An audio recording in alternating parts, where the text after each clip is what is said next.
Em 1956, um garoto de 26 anos entrou numa sala em Omaha, Nebraska, com exatamente $100 no bolso, e uma ideia que todo mundo achou ridícula. Ele disse: "Me deem seu dinheiro, eu vou multiplicar." Ninguém levou a sério.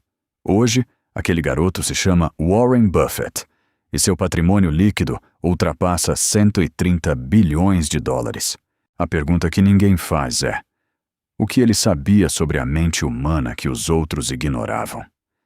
Você já parou para pensar por que alguns homens parecem ter uma espécie de código secreto para o dinheiro?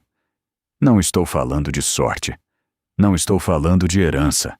Estou falando de algo que opera num nível mais profundo: a psicologia.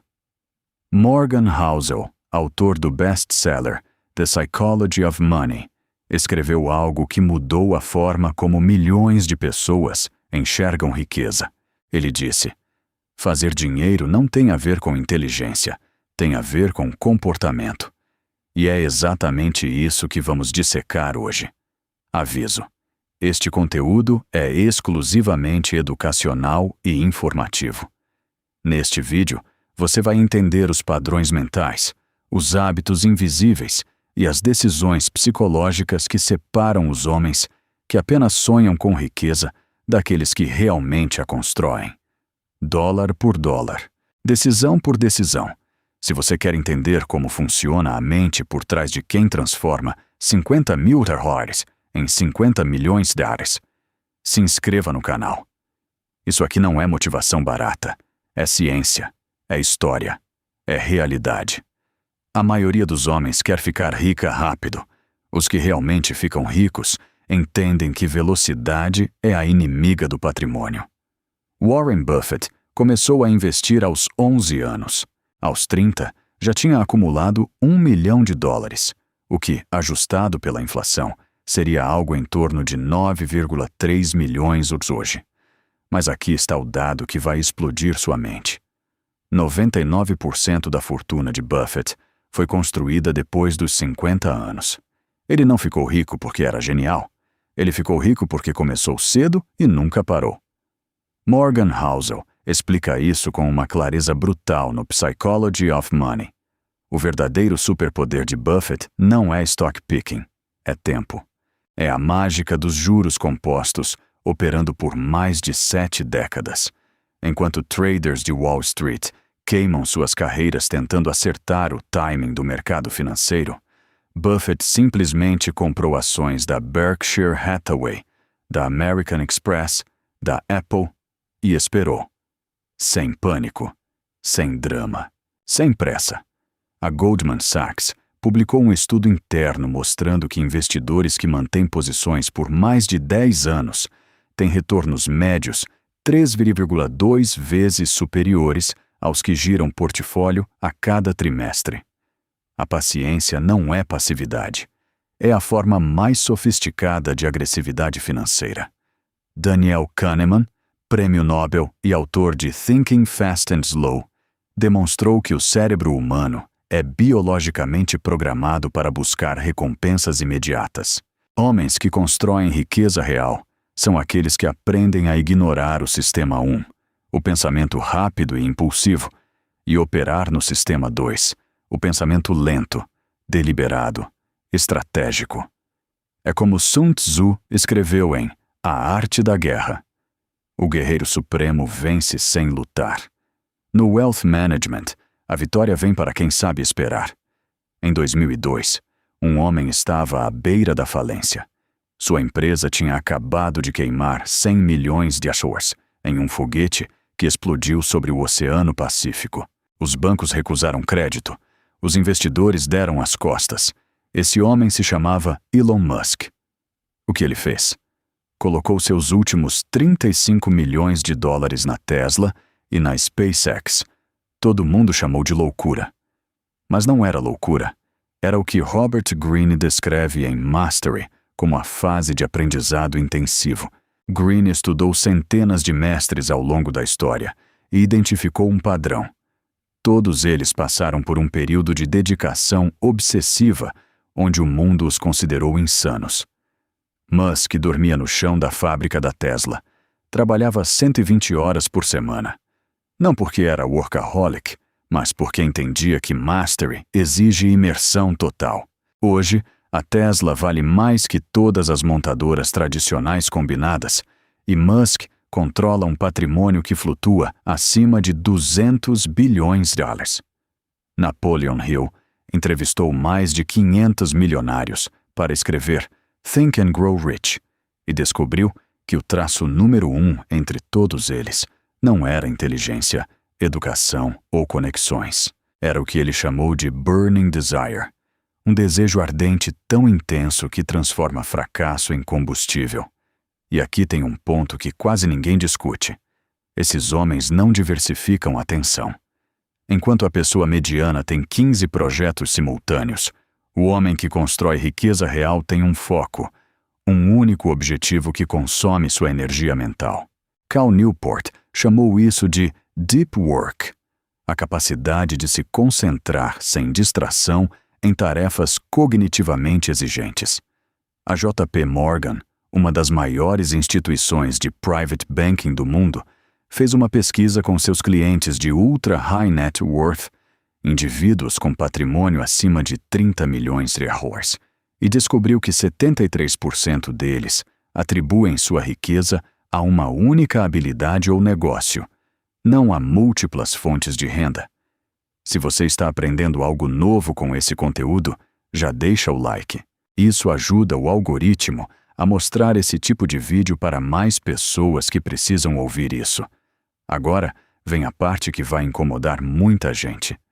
Thomas J. Stanley e William D. Danko passaram 20 anos pesquisando milionários americanos para escrever The Millionaire Next Door.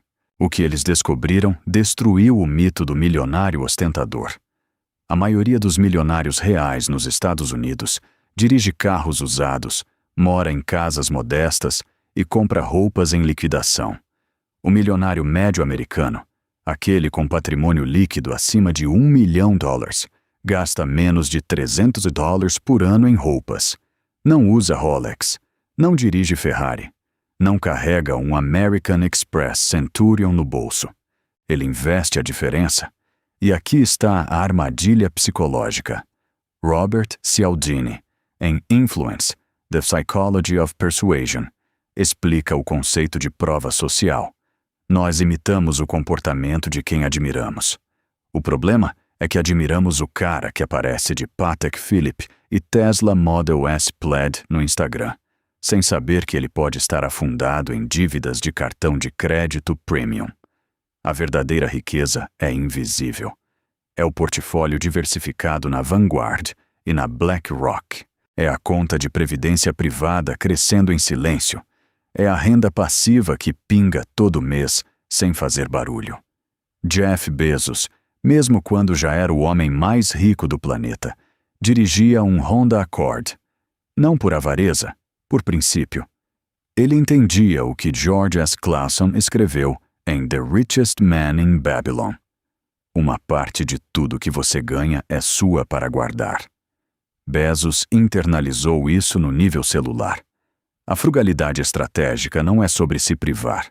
É sobre redirecionar cada dólar de consumo conspícuo para ativos que trabalham por você.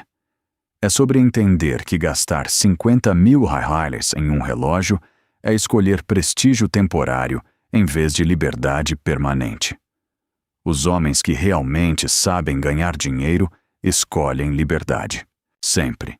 Em março de 2020, quando o mercado financeiro despencou 34% em 3 semanas por causa da pandemia, algo extraordinário aconteceu. Enquanto milhões de investidores vendiam tudo em pânico, um grupo seleto estava comprando. A Berkshire Hathaway de Buffett comprou bilhões em ações de companhias aéreas e bancos. Ray Dalio rebalanceou posições. Investidores de elite ligaram para seus assessores de private banking no Chase, no Citibank, no Bank of America e disseram: compra mais. Por quê? Porque eles dominam o que Daniel Kahneman chama de aversão à perda.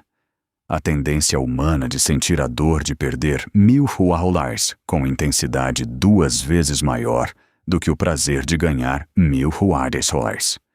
O investidor comum é dominado por essa emoção.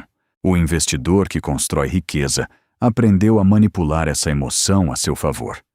Chris Voss, ex-negociador do FBI e autor de Never Split the Difference, ensina que o controle emocional é a base de toda negociação bem-sucedida.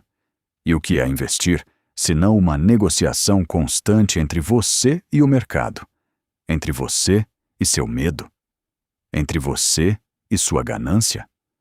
O homem que sabe ganhar dinheiro não elimina o medo. Ele o transforma em dado. Quando o mercado cai 30%, ele não sente pânico. Ele sente oportunidade. Não porque é corajoso, mas porque tem um plano. Ele sabe exatamente quanto do seu patrimônio está alocado em renda fixa, quanto está em renda variável, quanto está em seguros e proteção.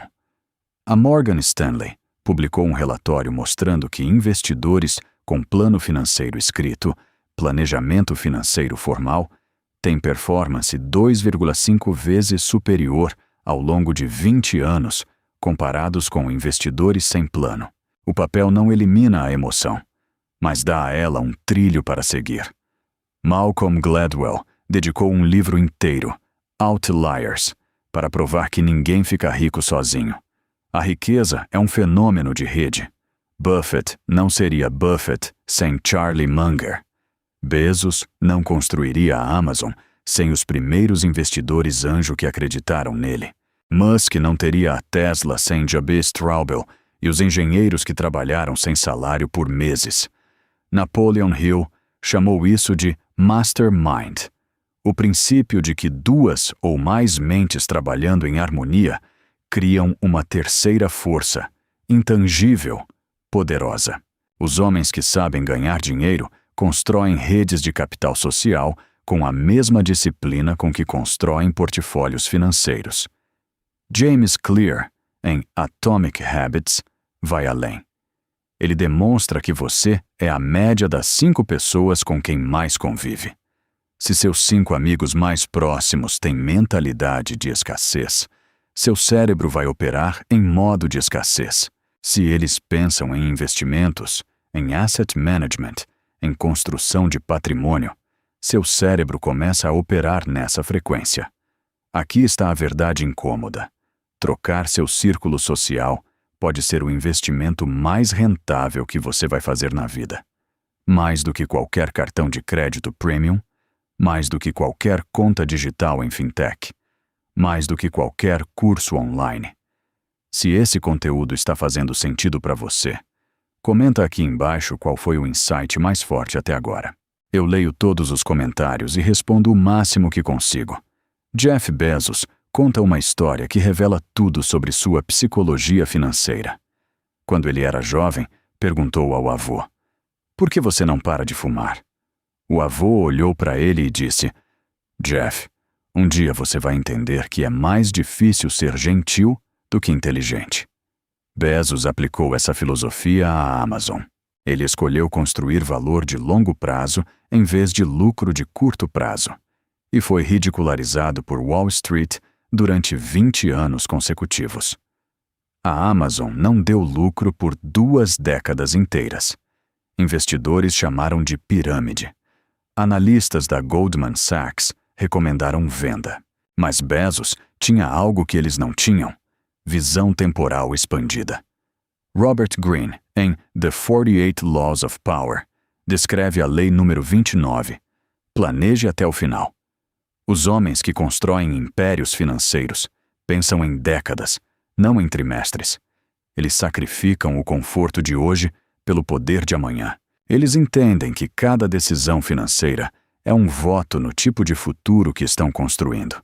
É por isso que quando você olha para os clientes de wealth management das grandes instituições, JP Morgan Private Bank, Goldman Sachs Private Wealth Management, Morgan Stanley, eles não estão perguntando: qual ação vai subir essa semana?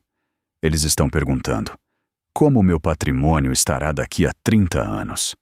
aposentadoria, legado, gerações. Esse é o vocabulário do homem que realmente sabe ganhar dinheiro. Então vamos recapitular o que separa esses homens do resto. Primeiro, paciência como arma estratégica. Juros compostos são a 8ª maravilha do mundo, mas só funcionam para quem tem disciplina de esperar. Segundo, obsessão focada. Um objetivo, uma habilidade, um negócio. Dominar antes de diversificar. Terceiro, frugalidade estratégica. Gastar menos do que ganha não é sacrifício, é a base de toda liberdade financeira. Quarto, inteligência emocional sobre o dinheiro.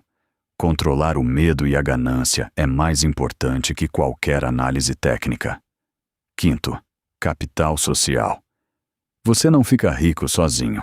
Construa sua rede como quem constrói um portfólio. Sexto, visão de longo prazo radical. Pense em décadas. O dinheiro segue a paciência. Morgan Housel encerra The Psychology of Money com uma frase que eu quero deixar gravada na sua mente. A habilidade financeira mais poderosa é fazer com que o tempo trabalhe a seu favor. Não é sobre ser o mais inteligente. É sobre ser o mais consistente. Se esse vídeo mudou a forma como você pensa sobre dinheiro, ou pelo menos plantou uma semente, se inscreve no canal.